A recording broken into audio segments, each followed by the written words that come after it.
اعوذ باللہ من الشیطان الرجیم بسم اللہ الرحمن الرحیم۔ آصف ڈائری کے معزز سامعین و ناظرین، السلام علیکم ورحمۃ اللہ وبرکاتہ۔ دوستو، واقعہ معراج کے بارے میں کون نہیں جانتا؟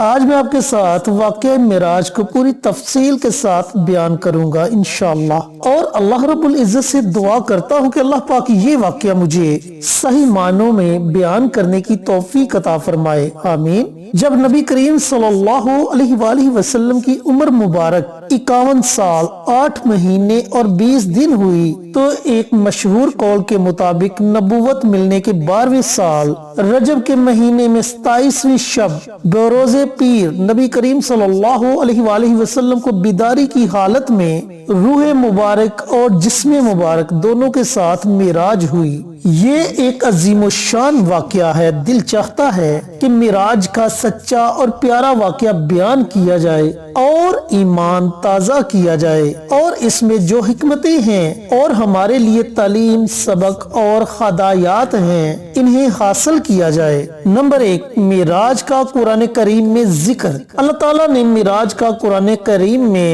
اختصار کے ساتھ بیان فرمایا۔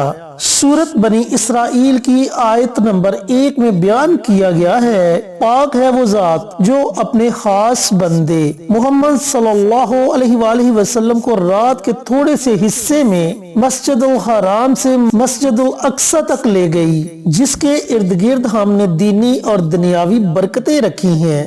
دینی برکتیں یہ ہیں کہ وہاں پچھلے انبیاء کرام علیہ السلام کا قبلہ ہے اور وہاں بکثرت انبیاء کرام مدفون ہیں، اور دنیاوی برکتیں یہ ہیں کہ وہاں کثرت سے چشمے، نہریں اور باغات ہیں جن سے خوب پیداوار ہوتی ہے۔ غرضی یہ کہ مسجد اقصی تک آپ کو اس واسطے لے جایا گیا تاکہ آپ کو آسمانوں کی سیر کرائیں اور وہاں کی خاص نشانیاں آپ کو دکھلائیں۔ مثلا مختصر سی مدت میں اس طویل مسافت کو طے کرنا، انبیاء کرام علیہ السلام سے ملاقات کرنا، آسمانوں پر جانا اور بے شمار عجائبات دیکھنا۔ بلا شبہ اللہ تعالیٰ بڑے سننے والے، بڑے دیکھنے والے ہیں۔ وہ جس کو چاہتا ہے اپنی قدرت کی نشانیاں دکھاتا ہے۔ اس طرح اللہ رب العزت نے معراج کے ذریعے نبی کریم صلی اللہ علیہ وآلہ وسلم کو اپنا خاص قرب عطا فرمایا اور آپ کو بڑی عزت بخشی جو اس طرح کسی اور کو نہ ملی۔ قرآن کریم میں مسجد الحرام سے مسجد الاقصی تک تشریف لے جانے کا ذکر اور وہاں سے آسمانوں پر تشریف لے جانا اور وہاں کے عجائبات کا دیکھنا صحیح حدیث سے ثابت ہے۔ نمبر 2، اسراء اور معراج کے معنی۔ علماء کرام کے نزدیک مسجد الحرام سے مسجد الاقصی تک جانے کو اسراء کہتے ہیں اور مسجد الاقصی سے سدرۃ المنتہا تک جانے کو معراج کہتے ہیں۔ معراج کے واقعہ میں حضور اقدس صلی اللہ علیہ وآلہ وسلم پہلے مسجد الحرام سے مسجد الاقصی تشریف لے گئے، پھر وہاں سے آسمانوں، سدرۃ المنتہا، بلکہ اس سے بھی اوپر اللہ رب العزت کی بارگاہ میں حاضر ہوئے۔ نمبر 3، معراج سے پہلے 2 نمازیں فرض تھی۔ معراج سے پہلے نبی کریم صلی اللہ علیہ وآلہ وسلم پر صرف 2 نمازیں فرض تھی، ایک دن کے شروع میں فجر کی نماز اور دوسری دن کے آخری حصے میں مغرب کی نماز۔ نمبر 4، حضرت جبرائیل علیہ السلام کا تشریف لانا۔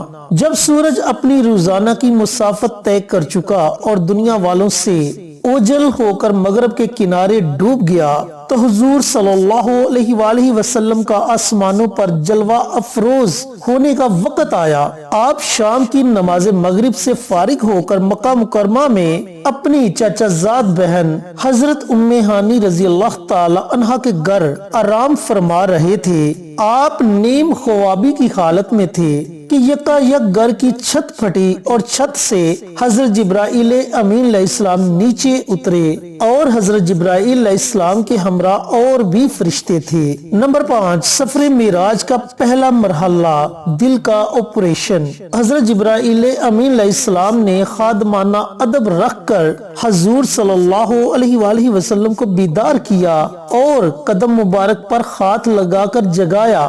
آپ اٹھے اور ادھر ادھر دیکھا مگر جب کسی کو نہ پایا تو آنکھیں بند کر لی، پھر سو گئے۔ دوبارہ جبرائیل امین علیہ السلام نے جگایا اور خاتین میں لا کر سینہ مبارک چاک کیا اور قلب مبارک کو سونے کی ایک بڑی پلیٹ میں آب زمزم سے دھویا اور اس میں ایمان و حکمت اور تجلیات الہی بھر کر اس کے اصل مقام پر رکھ کر سینہ مبارک سی دیا اور درست کر دیا اور دونوں شانوں کے درمیان مہر نبوت لگائی جو آپ کے خاتم النبیین ہونے کی ظاہری علامت تھی، اور آسمانوں کی سیر کی خوشخبری سنا کر آپ کو اس کے لیے تیار کیا۔ دوستو، یہاں آپ کو ایک اور بات بتاتا چلوں کہ نبی کریم صلی اللہ علیہ وآلہ وسلم کا سینہ مبارک 4 مرتبہ کھولا گیا ہے۔ ایک مرتبہ بچپن میں جب آپ کی عمر مبارک تقریباً 4 سال تھی اور آپ حضرت حلیمہ سعدیہ رضی اللہ تعالی عنہا کے ہاں زیر پرورش تھے۔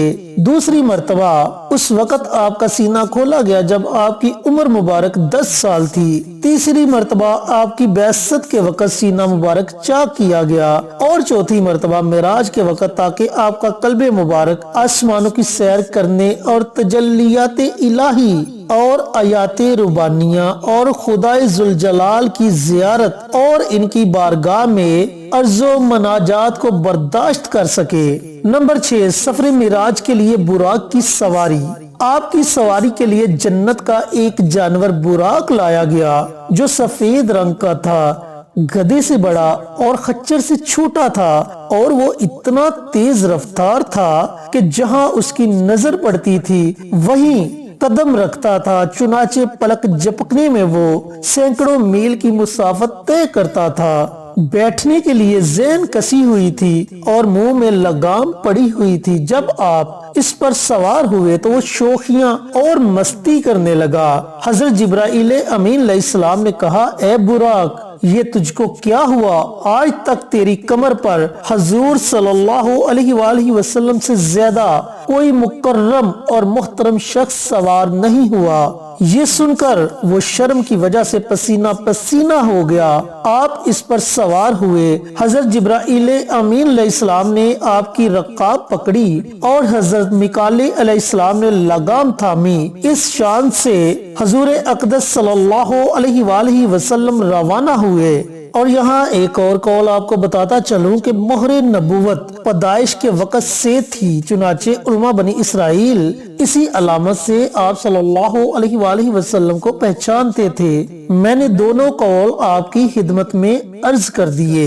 نمبر 7، رستہ کے مقدس مقامات کی زیارت۔ جب آپ اس براق پر سوار ہوئے اور مسجد الحرام سے منزل مقصود کی طرف روانہ ہوئے تو چلتے ہوئے ایسی زمین پر گزر ہوا جس میں کھجوروں کے درخت بہت زیادہ تھے۔ جبرائیل امین نے عرض کیا کہ یا رسول اللہ صلی اللہ علیہ وآلہ وسلم، آپ یہاں اتر کر 2 رکعت نفل پڑھ لیجئے۔ آپ صلی اللہ علیہ وآلہ وسلم نے وہاں اتر کر 2 رکعت نماز ادا کی۔ جبرائیل امین علیہ السلام نے عرض کیا، آپ صلی اللہ علیہ وآلہ وسلم کو معلوم ہے آپ نے کس جگہ نماز پڑھی ہے؟ آپ نے فرمایا، مجھے معلوم نہیں۔ تو جبرائیل امین نے عرض کیا، آپ نے یثرب یعنی مدینہ منورہ میں نماز پڑھی ہے جہاں آپ ہجرت کریں گے۔ اس کے بعد آپ ایک اور زمین پر پہنچے۔ جبرائیل امین نے عرض کیا، یہاں بھی اتر کر نماز پڑھیے۔ آپ نے اتر کر نماز پڑھی۔ جبرائیل امین نے عرض کیا، آپ نے وادی سینا اور شجر موسیٰ کے قریب نماز پڑھی ہے جہاں اللہ تعالیٰ نے حضرت موسیٰ علیہ السلام سے کلام فرمایا تھا۔ پھر ایک سفید زمین سے گزر ہوا۔ جبرائیل امین نے عرض کیا، یہاں بھی اتر کر نماز پڑھیے۔ آپ نے اتر کر نماز پڑھی۔ جبرائیل امین نے عرض کیا، آپ نے مدین میں نماز پڑھی جو حضرت شعیب علیہ السلام کے رہنے کی جگہ تھی۔ وہاں سے روانہ ہوئے اور ایک اور زمین پر پہنچے۔ جبرائیل امین نے عرض کیا، یہاں بھی اتر کر نماز پڑھیے۔ آپ نے اتر کر نماز پڑھی۔ جبرائیل امین نے عرض کیا، یہ مقام بیت الحم ہے جہاں حضرت عیسیٰ علیہ السلام کی ولادت ہوئی تھی۔